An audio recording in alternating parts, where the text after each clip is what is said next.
Para eso estamos en contacto con María Cristina Gómez. Ella es directora de la Red de Educadores Innovadores, pero además también durante el 2019 fue una de las 50 mejores docentes del mundo. María Cristina, ¿cómo estás? Muy buenos días.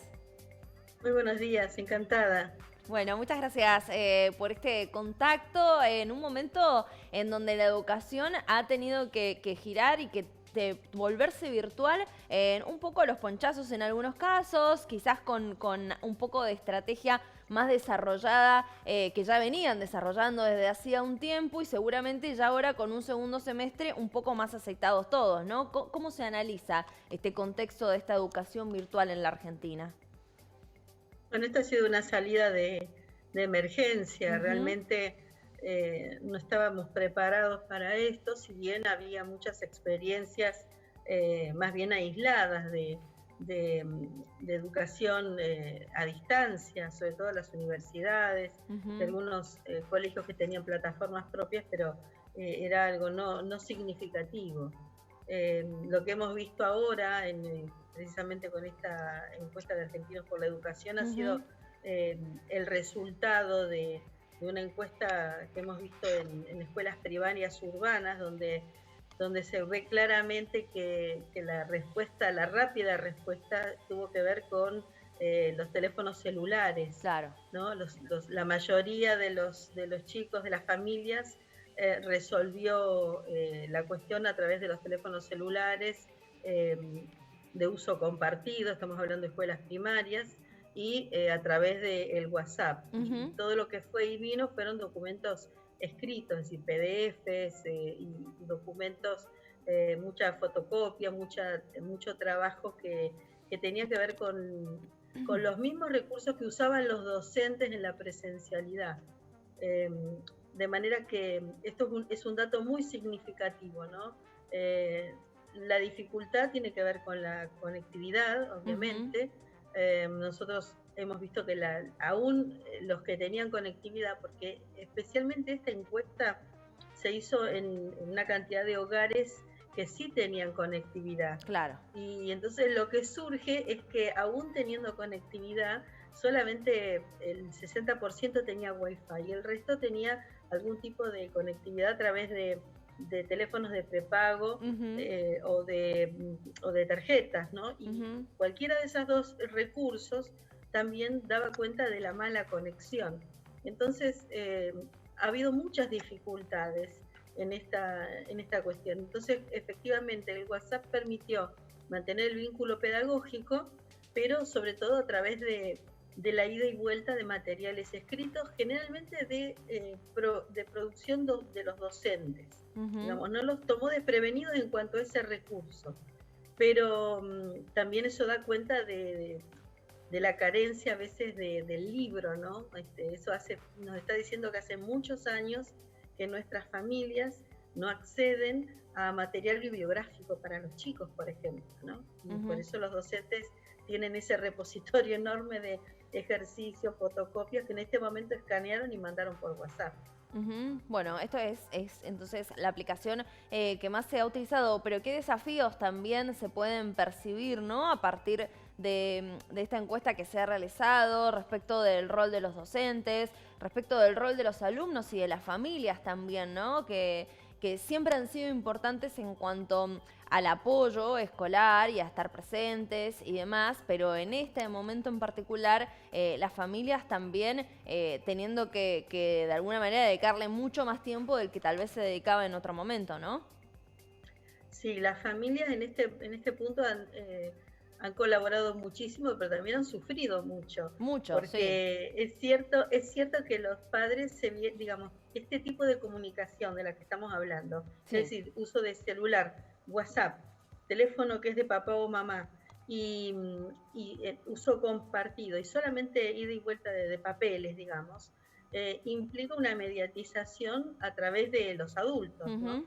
En parte es razonable si pensamos en niños de primaria, pero los niños a partir de quinto grado, por ejemplo, cuarto, quinto grado, que ya tienen más autonomía, si hubieran tenido otro tipo de recursos, PC propia, una tablet, podrían haber resuelto con clases sincrónicas esto, y los padres hubieran Ujú, estado menos recargados. ¿Qué quiero decir? Que los padres tuvieron que ponerse en la mochila el rol del maestro ujú, para el cual no están preparados, por mucha buena voluntad que le hayan puesto, y eso se reflejó también en las encuestas, ¿no? Los ujú, papás están, digamos, pensando, bueno, soy capaz de transmitir esto, y de hecho muchos no tienen ese capital cultural para hacerlo, ni tienen por qué, porque es rol de la escuela y del docente. ujú. Entonces esto creo que ha generado también mucho estrés en la familia, ¿no? El hecho de tener que los papás, además de sus responsabilidades de padres, bueno, asumir el rol del maestro. Ujú. Entonces, con otra infraestructura,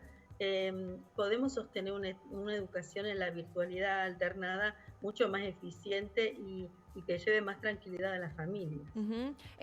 Hay una pregunta recurrente que de manera personal me ha tocado por ahí en algunas charlas con gente de si verdaderamente tiene sentido toda esta recarga que se ha generado, que es la manera que se ha encontrado, como decíamos, que si bien en algunos lugares estaba un poco más avanzado, son situaciones que quizás no son en todos lados o no es para todos de la misma manera. Digo, si verdaderamente va a tener sentido este recargarse, este estrés en la familia, este estrés para los docentes también, digo, ¿cuál va a ser el análisis que vamos a hacer tal vez ya a fin de año respecto de los conocimientos que los chicos adquirieron y si verdaderamente aprendieron o no aprendieron lo que tenían como objetivos durante este año?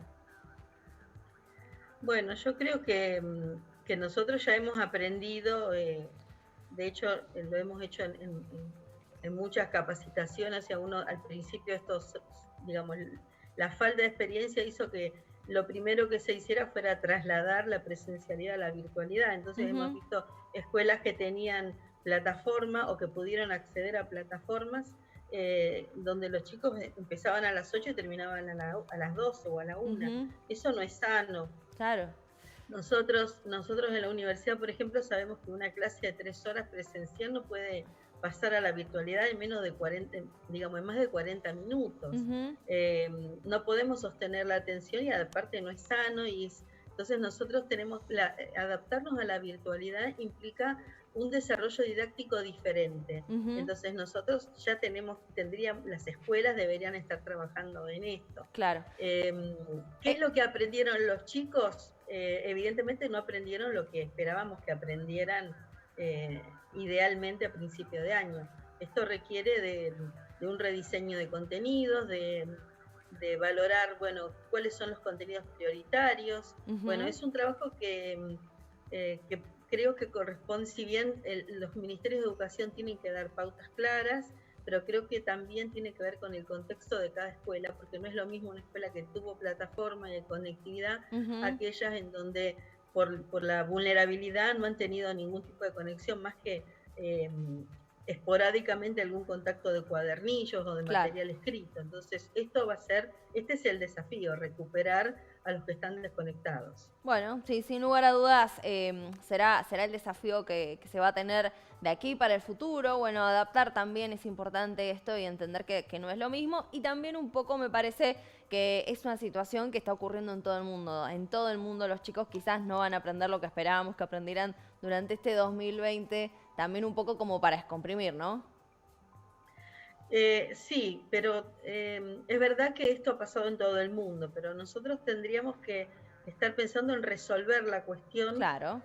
como lo han resuelto algunos otros. El otro día hablábamos con digamos, uno de los responsables del Plan Ceibal en Uruguay, Ujú, y esto es una política de Estado que lleva 10 años. De claro. manera que cuando uno habla de esto, está pensando en que para tener una salida razonablemente eficiente como tuvieron ellos, apuntaron a 3 cosas a lo largo de estos 10 años. Primero, a tener conectividad. Todas Ujú, las escuelas están conectadas. Eh, a tener acceso gratuito de datos para los docentes y los alumnos. Por ujú, eso todos los alumnos podían acceder a las plataformas. Y luego tener una plataforma. Entonces, fíjate que en Argentina hubo solamente 4 provincias que tuvieron plataforma. Una de ellas fue de Santa Fe, por ejemplo.